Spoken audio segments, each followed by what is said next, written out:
میں کرنا کیا ہے. اس میں کچھ بدعتیں بھی پھیلی ہوئی ہیں. جتھے بنا کے مسجدوں میں جانا اور اجتماعی عبادتیں کرنا، یہ تمام چیزیں اسلاف سے ثابت نہیں ہیں، اور ان کو دین سمجھ کے کریں گے یہ بدعت ہو جائیں گی. سنت سے دور ہیں یہ سب چیزیں. انفرادی عبادت ہونی چاہیے.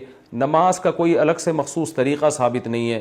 لیلۃ القدر کی رات میں جو طریقے سے عام آپ نمازیں پڑھ رہے ہیں وہی اسی طریقے سے، یہ نہیں کہ پہلی رکعت میں یہ صورت، دوسری میں یہ صورت. یہ تمام چیزیں لوگوں میں پھیلی ہوئی ہیں، یہ بدعت ہیں، ان کا حقیقت سے سنت سے کوئی تعلق نہیں ہے.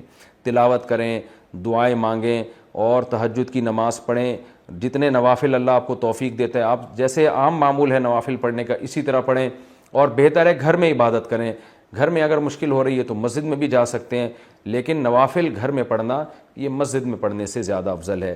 مسجد میں شور شرابہ کرنا، لیلۃ القدر کے نام پہ جتھے بنا کے بیٹھنا، پھر لیلۃ القدر کی رات پہ پوری رات پروگرام چلنا مسجدوں میں، یہ سب چیزیں لوگوں کو عبادت سے غافل کرنے والی ہیں.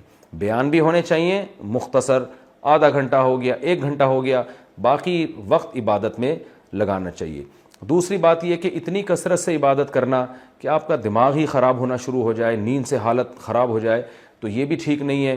کچھ دیر آرام بھی کرنا چاہیے تاکہ جتنی عبادت ہو وہ طبیعت میں نشاط کے ساتھ اور فریشنس کے ساتھ ہو، آپ اس میں ٹینشن میں نہ آ رہے ہوں. اور ایک اہم بات یہ بھی ہے کہ اصل عبادت گناہ چھوڑنا ہے. آپ صلی اللہ علیہ وسلم نے لیلۃ القدر میں ہمیں جو دعا سکھائی ہے اس دعا کا مفہوم بھی یہی ہے. صحیح حدیث میں دعا آتی ہے کہ لیلۃ القدر میں یہ دعا مانگو، اللہم انک عفو تحب العفو فاعف عنا. اے اللہ تو سراپا معافی ہے، معافی کو پسند کرتا ہے، ہمارے گناہوں کو معاف کر دے. تو اس سے پتہ چلتا ہے کہ لیلۃ القدر میں نبی ہمیں یہ سکھا رہے ہیں، یہ سمجھا رہے ہیں کہ گناہوں سے توبہ کرنی ہے، معافی مانگنی ہے. ظاہر ہے جس جرم سے معافی مانگی جاتی ہے تو اسی بیس پہ مانگی جاتی ہے نا کہ آئندہ آپ چھوڑنے کا عہد کر رہے ہو. آپ نے کسی کا دل دکھایا، کسی کو ٹینشن دی، اب آپ اس سے سوری کر رہے ہیں، وہ کہتا ہے ٹھیک ہے آئندہ ٹینشن نہیں دینا. آپ کہتے ہیں دوں گا تو میں آئندہ بھی تمہیں ٹینشن، تو وہ کہے گا پھر یہ تو معافی نہیں، یہ تو معافی کے نام پہ مذاق ہو گیا بھائی.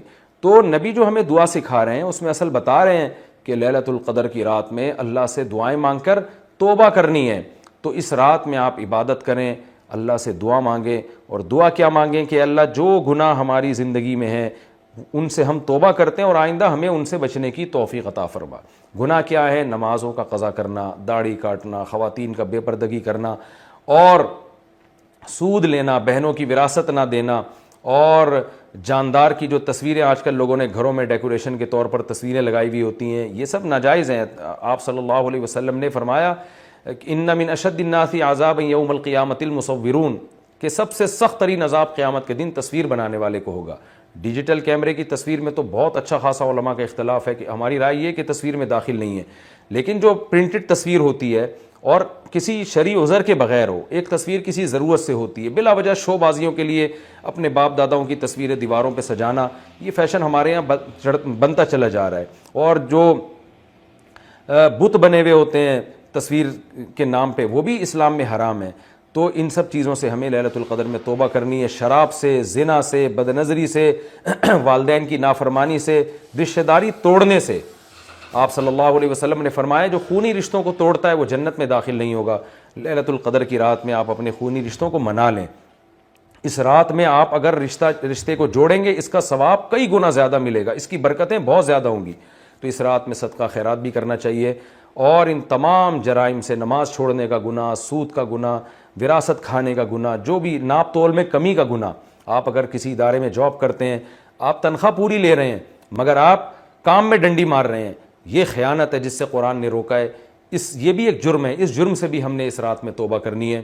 اگر کوئی کرایہ دار مالک مکان کے گھر کو امانت کے طور پہ استعمال نہیں کرتا، یہ بھی امانت میں خیانت ہے. اور اگر مالک مکان کرایہ دار کو تنگ کرتا ہے یا کرایہ دار مالک مکان کو ٹائم پہ کرایہ نہیں دیتا، یہ بھی جرم ہے جس کو قرآن بیان کرتا ہے امانت میں خیانت.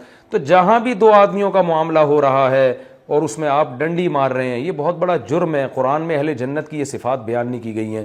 تو اخلاق کو اپنے درست کرنا. آپ صلی اللہ علیہ وسلم نے فرمایا منافق کی 3 نشانیاں ہیں: بات کرتا ہے، جھوٹ بولتا ہے، امانت دی جائے تو خیانت کرتا ہے، اور جب کسی سے بحث مباحثہ کرتا ہے تو گالم گلوچ پہ آ جاتا ہے. آج دیکھیں دفتروں میں کیا حال ہے، بات بات پہ گالیاں، ذرا سا کوئی مسئلہ ہوتا ہے فوش فوش گالیاں نکالنا شروع کر دیتے ہیں. تو یہ تمام چیزیں ایسی ہیں جن سے ہمیں اس رات میں توبہ کرنی ہے.